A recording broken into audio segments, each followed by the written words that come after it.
Assalomu alaykum tуугандар.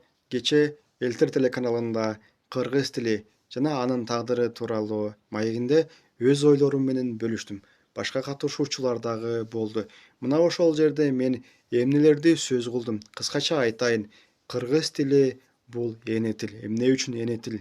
Тилди коргоо, улутту, намысты, маданиятты, тарыхты коргоо. Ата журт, эмне үчүн ата журт? Жана Совет доорунан бери калыптанып калган кулдук аң сезим. Бул кандай кулдук аң сезим?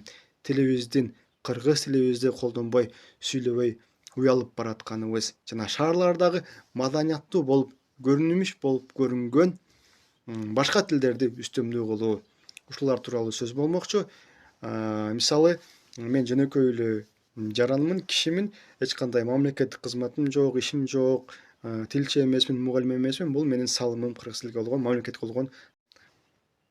Эми тил бул эмне? Тил бул адамдардын арасындагы байланышы үчүн колдонулган курал. Ал эми эң күчтүү курал бул жүрөктөрдү багынткан курал. Бир адамды сиз тилиңиз менен, сөзүңүз менен өтө капа кылып коюшуңуз мүмкүн. Бир адамды болсо көңүлүнү тоодой кылып көтөрө аласыз. Бул сиздин курал ушундай.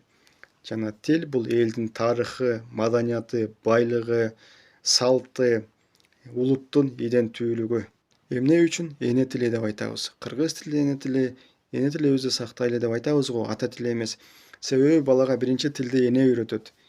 Эненин ар бир айткан сөздөрү бул баланын ичинде, жан дүйнөсүндө, мээсинде алфавит болуп калыптанат. Ошондуктан түшүнөбү, түшүнбөйбү, сиз балаңызга эне аристеге айта бериңиз, жакшы сөздөрдү, жакшы нерселерди үйрөтө бериңиз. Баары ушундан башталат. Эне бул назиктик, мээрим, сүйүү, камкордук, эне бул мектеп. Эненин ролу чоң. Тарбия бул энеден башталат. Анан калганы коом, достору, арасы ушундай кете берет. Мисалы, ата журт деп айтабыз го, бул биздин коом жашаган жерибиз, бир гана географиялык жер эмес, бул биздин ата бабалар калтырып кеткен жер, тарых, маданиятыбыз, салтыбыз, улуттук намысыбыз. Алар согушкан, алар коргогон, алар сактап келген. Ошон үчүн ата журт ыйык. Жана ата деген сөз өзү ыйык. Төргө отурсун атаңар, атаңар келип атат деп энелерибиз аталарыбызды толуктап туруш керек, кадыр баркын көтөрүп. Мына ушул акылдуулук, бул деле биздин тарбия, бул деле биздин салт. Мына ушул баардыгы бул тил аркылуу келет. Кудайга шүгүр, азыр деле биздин аталар жакшы. Анча мынча кемчиликтер болсо, энелер, сиздер дагы билим алып, ушул аталарыбыздын кадыр баркын көтөрүп коюңуздар. Балдардын тарбиясы үчүн аталар жок, биз эмне кылмакпыз? Биздин коом болбойт, аталар жок. Аталардын орду керек. Эми Совет доорунан бери калыптанып калган кулдук аң сезим, ошол туура эмес түшүнүктү айтайын. Мисалы, шаарга келгенде орусча сүйлөш керек, культурный көрүнүш керек. Мисалы, ушундай кыргыз тилинен уялып, орусча сүйлөп, же кызмат көрсөтүп, кыргыздар эле бири-бирибиз менен орусча сүйлөгөнүбүз бир аз одоно көрүнүш. Бул келечек үчүн коркунуч. Бара-бара ушинтип тилибизди жоготконубуз, салтыбызды, маданиятыбызды жоготконубуз.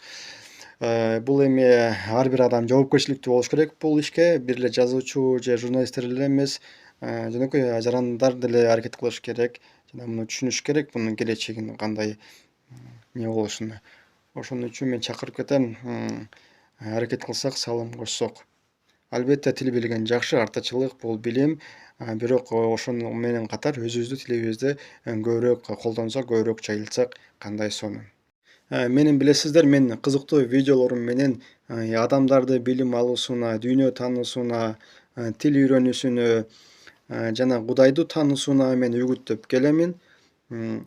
Жана өзүм үчүн дагы бул кызыктуу. Эртең мисалы Кудай өмүр берсе, 60-70 жашта дагы мен 30 жашта ушундай видеолорду тарткан экенмин, сүйлөгөн экенмин деп өзүмө да кызыктуу болот, жана балдарыма, неберелериме дагы кызыктуу болот. Ошон үчүн мен YouTube'да, соц тармактарда бул видеолорду калтырамын. Жана сиздерге дагы пайдалуу болсун дейм. Рахмат чоң.